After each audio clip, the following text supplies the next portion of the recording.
Sa panahon ngayon, marami ang nagtatanong, dapat ba gawing legal ang same-sex marriage?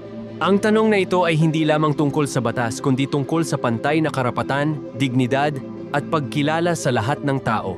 Sa nakalipas na ilang dekada, unti-unting nagbago ang pananaw ng mundo tungkol sa LGBTQ+ rights. Mula sa mga bansang nagbigay lamang ng civil unions hanggang sa mga bansang nag-legalize ng same-sex marriage sa buong bansa, makikita natin ang malawak na pagbabago sa lipunan, kultura at legal na sistema. Ang kwento ng same-sex marriage ay kwento rin ng laban, pag-asa at pagbabago sa maraming bahagi ng mundo. Ang modernong kilusan para sa same-sex marriage ay nagsimula sa Europa at ang Netherlands ang nanguna. Noong 2001, naging kauna-unahang bansa sa buong mundo na nag-legalize ng same-sex marriage. Ang hakbang na ito ay hindi lamang simbolo kundi aktwal na pagbibigay ng pantay na karapatan sa parehong kasarian. Dito, makikita ang malalim na pagpapahalaga ng bansa sa equality at ang desisyon ay nagbigay inspirasyon sa mga susunod na bansa. Sinundan ito ng Belgium noong 2003 at Spain noong 2005. Dalawang bansa na kilala rin sa mayamang kultura at tradisyon, ngunit handa ring baguhin ang batas upang kilalanin ang pantay na karapatan ng lahat. Ang Sweden, Norway, Denmark, France, Germany, Portugal at Ireland ay sumunod sa sunod-sunod na taon at bawat bansa ay may kanya-kanyang kwento kung paano naipasa ang batas mula sa debate sa parliament hanggang sa matibay na advocacy ng civil society. Sa Americas, malaking pagbabago rin ang nangyari. Canada ang unang bansa sa rehiyon na nag-legalize ng same-sex marriage noong 2005. Ang hakbang na ito ay nagbigay ng signal sa buong North America at Latin America na ang equality ay maaring maipatupad sa legal na paraan. Sa United States, isang landmark Supreme Court ruling noong 2015 ang nagbigay daan upang maging pantay ang marriage rights sa lahat ng estado. Mexico naman ay nag-umpisa sa ilang states noong 2010 at nakamit ang nationwide recognition noong 2022. Brazil, Argentina, Uruguay, Colombia at Ecuador ay nag-legalize rin sa nakalipas na dekada. Ang Latin America ay naging halimbawa kung paano maaaring sabay-sabay lumago ang social acceptance at legal recognition sa lipunan. Sa Oceania, Australia at New Zealand ang mga nangunguna sa pagpapalakas ng LGBTQ+ rights. Australia ay nag-legalize ng same-sex marriage noong 2017 matapos ang isang National Postal Survey. Isang prosesong nagpapakita kung gaano kahalaga ang collective voice ng mamamayan. New Zealand naman ay nauna noong 2013 at nagsilbing modelo para sa rehiyon. Ang parehong bansa ay nagpakita na sa pamamagitan ng organisadong advocacy, edukasyon sa publiko at malawakang konsultasyon, maaaring maipasa ang pantay na marriage rights nang hindi nagdudulot ng malaking kontrobersya. Sa Asia, medyo kakaunti pa ang bansa na nag-legalize ng same-sex marriage, ngunit may mga highlight. Taiwan ang kauna-unahang bansa sa rehiyon na nag-legalize noong 2019. Ang hakbang na ito ay nagbigay ng malakas na signal sa buong kontinente na ang equality ay posible kahit sa tradisyonal na lipunan. Ang Taipei Pride, na dinadayo ng libu-libong tao bawat taon, ay nagpapakita ng lumalaking suporta at visibility para sa LGBTQ+ community. Sa kabila ng matagal na tradisyonal na pananaw sa kasal, ang Taiwan ay naging simbolo ng pagbabago at pag-asa para sa iba pang bansa sa rehiyon.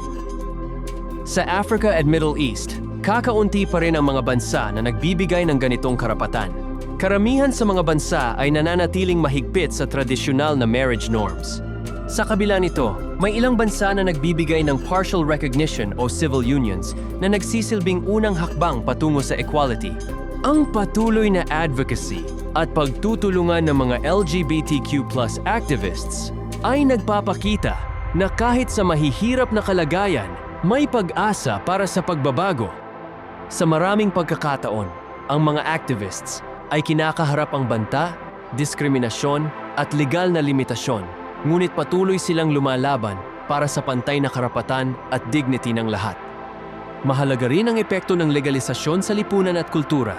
Nagbibigay ito ng proteksyon sa mga mag-asawa, kabilang ang inheritance, healthcare benefits at legal rights sa pag-aari at pamilya. Bukod dito, mas nagiging visible at accepted ang LGBTQ+ community na nagdudulot ng mas inclusive na kultura. Sa mga bansang legal na ang same-sex marriage, mas maraming public events, edukasyon sa schools, at media representation ang nagiging accessible na nakakatulong sa pagpapalawak ng understanding at acceptance. Ang kasaysayan ng kilusang ito ay puno ng laban at tagumpay. Maraming bansa ang nagdaan sa mahabang proseso ng political debate, legal challenges, at societal discussions bago tuluyang naipatupad ang pantay na marriage rights. Sa Netherlands, Belgium, at Spain, ang parliamentary debates ay naging mainit, ngunit ang matibay na advocacy ng civil society ay nagdala ng tagumpay. Sa United States, ang journey hanggang Supreme Court ruling ay simbolo ng matagal na pakikibaka para sa equality. Ang bawat tagumpay ay bunga ng kolektibong effort at patuloy na panawagan para sa karapatan ng lahat. Bukod sa legal at societal impact, may psychological at emotional impact din ang legalisasyon. Ang pagkakaroon ng pantay na karapatan ay nagbibigay ng sense of security, dignidad, at validation sa mga miyembro ng LGBTQ+ community. Ipinapakita nito na ang kanilang relasyon ay kasing halaga ng iba at binibigyan sila ng legal protection na dati ay limitado lamang sa heterosexual couples. Ang acceptance sa lipunan ay nagdudulot ng mas malusog na mental health, mas matatag na pamilya, at mas inclusive na community environment. Hindi rin dapat kalimutan ang global impact ng legalisasyon. Ang bawat bansa na nag-legalize ay nagiging modelo para sa iba. Ang mga international organizations at NGOs ay gumagamit ng mga success stories mula sa Netherlands, Canada at Taiwan bilang halimbawa sa kanilang advocacy sa mga bansang hindi pa legal ang same-sex marriage. Ang legal recognition sa isang bansa ay nagbubukas ng diskurso sa buong mundo tungkol sa equality, human rights at dignidad para sa lahat. Sa kabuuan, higit sa 30 bansa na sa buong mundo ang nag-legalize ng same-sex marriage. At dumarami pa ang trend na ito habang lumalawak ang societal support. Ang mga bansang ito ay nagiging halimbawa kung paano maaaring maabot ang equality sa lipunan at paano maaaring baguhin ng legal system ang buhay ng mga tao para sa mas makatarungan at inclusive na kinabukasan. Ang legal recognition ay hindi lamang simbolo kundi aktwal na proteksyon at karapatan na dapat tanggapin ng lahat. Sa huli, ang legalisasyon ng same-sex marriage ay hindi lamang usapin ng batas, kundi ng pagkilala sa karapatan at dignidad ng bawat tao.